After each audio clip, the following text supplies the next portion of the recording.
Olá, olá, galerinha do bem, meus queridos alunos do oitavo ano. Estamos de volta para mais uma aula de história. Vocês devem lembrar que na semana passada a gente lecionou, nós estivemos batendo um papo legal sobre o iluminismo, tá certo? O iluminismo, parte um.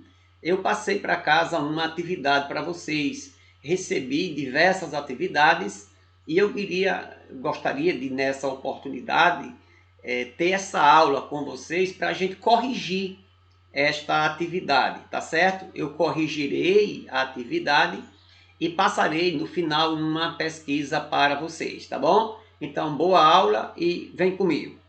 Então, a primeira pergunta que nós cobramos naquela atividade, ou nesta atividade, é o seguinte: onde e quando aconteceu o iluminismo, né? Onde e quando aconteceu este iluminismo, esse período, né, de iluminação, a era das luzes, né, período de grande esplendor, de crescimento, principalmente o crescimento da razão, fazendo um contraponto com as crendices, né, que a Igreja Católica ela tinha na época, tá certo? Então a resposta é o seguinte: aconteceu na Europa Ocidental, principalmente ali na Europa Ocidental. Depois o movimento iluminismo vai se irradiar pelo mundo afora, chegando a exercer influência até aqui no Brasil, lá nos Estados Unidos, na França e em tantos outros locais. Inclusive, grande parte do iluminismo acontece em solo francês. Então, na Europa Ocidental, principalmente ali, no finalzinho do século XVII, mas principalmente no século XVIII, tá certo? Esta foi a nossa primeira pergunta. Aqui eu tenho um mapa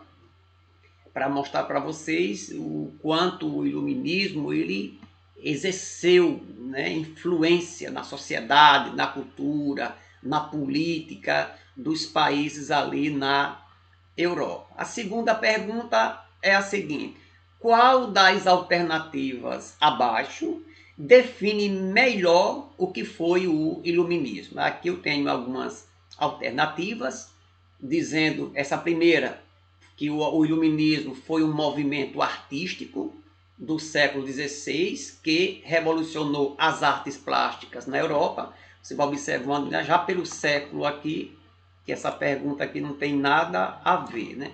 Se o iluminismo foi no século XVII e XVIII, então XVI não dá para a gente comentar. E não foi simplesmente uma revolução nas artes plásticas, de maneira nenhuma. A alternativa B diz que o iluminismo foi um movimento popular que criticava o absolutismo e defendia um governo comandado pela Igreja Católica. Não. O iluminismo ele criticava muito a Igreja Católica e também criticava o absolutismo. Então, essa alternativa está descartada.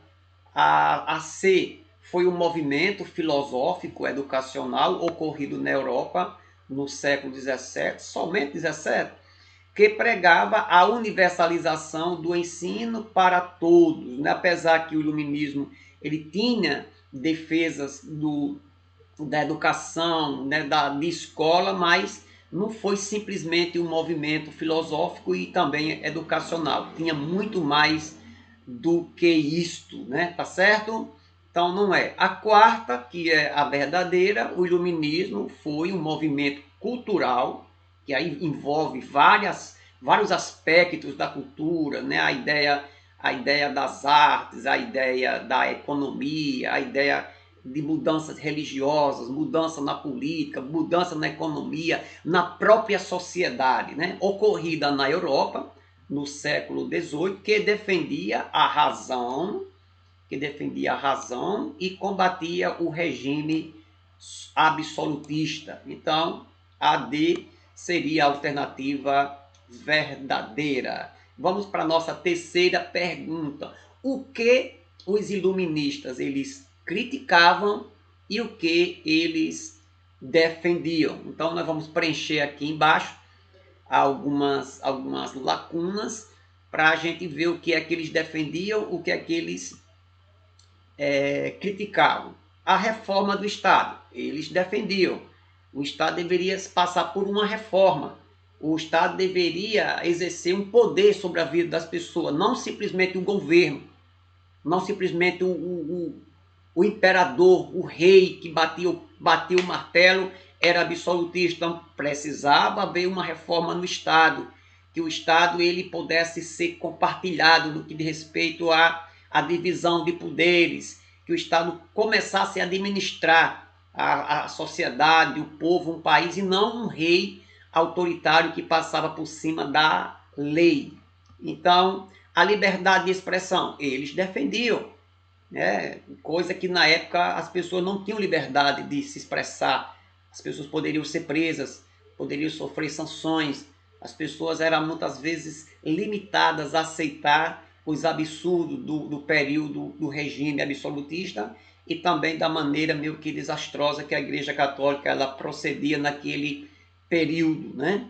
Outra coisa, a monarquia absolutista, eles criticavam, eles não eram a favor daqueles reis autoritários, daqueles reis cheios de regalias, que governavam para si e que exploravam o povo, que passavam por cima das leis. Então eles criticavam isso.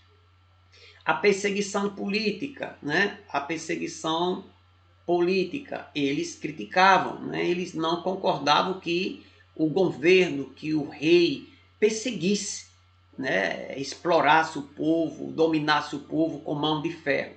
Outra coisa, liberdade de comércio. Eles defendiam, eles eram contrários à ideia do governo estar manipulando os preços, controlando o mercado. Então, eles defendiam que o próprio mercado ele se autogerenciasse, ele se auto-organizasse. Igualdade de todos perante a lei, defendiam. Os privilégios da nobreza e do clero, eles criticavam, né? Um pessoal que era cheio de direitos. E também a intolerância religiosa, eles criticavam, né? Principalmente aí por parte da Igreja Católica, que era quem respondia naquele período, né? Apesar que o movimento protestante já era forte nesse período. As restrições comerciais, as restrições comerciais, acho que aqui eu botei um Czinho fora de ordem aqui. Então, as restrições comerciais, eles, na verdade, eles criticavam. Tá certo aqui, sim. Tá certo. Eles criticavam as restrições comerciais. Tá certo. Eles não defendiam. Eles defendiam, pelo contrário, eu confundi com essa palavra aí. Eles defendiam a liberdade comercial, não as restrições. O comércio tem de ser controlado pelo governo, pelo rei. Era quem cobrava impostos, era quem, digamos assim, isentava quem quisesse de impostos, é quem subia preço, controlava preço. Então, eles eram, de uma certa forma, contrários. Eles criticavam essas restrições comerciais, tá certo? E a educação laica, pública e gratuita, eles defendiam, lógico, eles defendiam, tá bom? A quarta questão, cite os nomes dos principais iluministas e tome um aí separado e faça um comentário sobre ele, né? Então, nós temos Voltaire, que era francês, nós temos Jean-Jacques Rousseau, que era suíço, nós temos Diderot e D'Alembert, que foi aqueles dois que elaboraram aquela famosa enciclopédia, que era os pensamentos, os artigos, né, que os iluministas eles compilaram, eles juntaram e fizeram uma espécie de enciclopédia. Eles também são considerados iluministas porque contribuíram para que as pessoas lessem essas enciclopédias. Apesar dela ter sido proibida, mas as pessoas liam as escondidas por aí afora. Temos também Montesquieu, que era francês. Aí temos também o John Locke, que era inglês. Ele é considerado um dos precursores, considerado o pai do iluminismo. Ele defendia os direitos naturais e inalienáveis dos homens, o direito à vida, de liberdade e à propriedade, e também que os governos existissem para preservar os direitos e não para tirar os direitos do cidadão. Então era esse o pensamento de John Locke, um dos iluministas mais influentes da sua época. A quinta questão, o que foi a enciclopédia? E diga por quem foi escrita, ou pelo menos compilada, organizada, né? A gente já viu um pouquinho aí na pergunta anterior. A enciclopédia do Iluminismo quis substituir a fé pelo conhecimento, coordenada por D'Alembert e Diderot. A enciclopédia ela foi elaborada entre os anos de 1751 a 1780, para você observar, foram quase 30 anos, né, para que eles ficassem prontinha da Silva, né? Era com base nos ideais iluministas, filosóficos que pretendiam, através do saber, criar um cidadão esclarecido. Tá bom? Esta foi a nossa quinta pergunta. Aí, por último, aqui nós temos uma pesquisa que eu queria deixar para vocês. Faça uma pesquisa sobre a Inquisição e responda as questões abaixo. Vocês pesquisem sobre a Inquisição, aí depois vocês vão responder essas 4 perguntas. O que foi a Inquisição? Por que a igreja criou a Inquisição? O que era o Index? E o que era um herege? Tá bom? Vocês fazem a sua atividade e envia no meu privado. Dou aí para você aí 24 horas para você fazer essa atividade e enviar no meu privado. Não esquecendo de colocar na sua atividade bem direitinho o nome da escola, seu nome completo, o ano que você estuda e a turma que você estuda, tá bom? Porque eu tenho 2 escolas, centenas de alunos. Quando você manda uma atividade, muitas vezes nem um nome vem, só tem na atividade, eu tenho dificuldade para saber de qual escola você estuda, tá bom? Me ajude nesse negócio, tá certo? Por hoje é só e que Deus nos abençoe.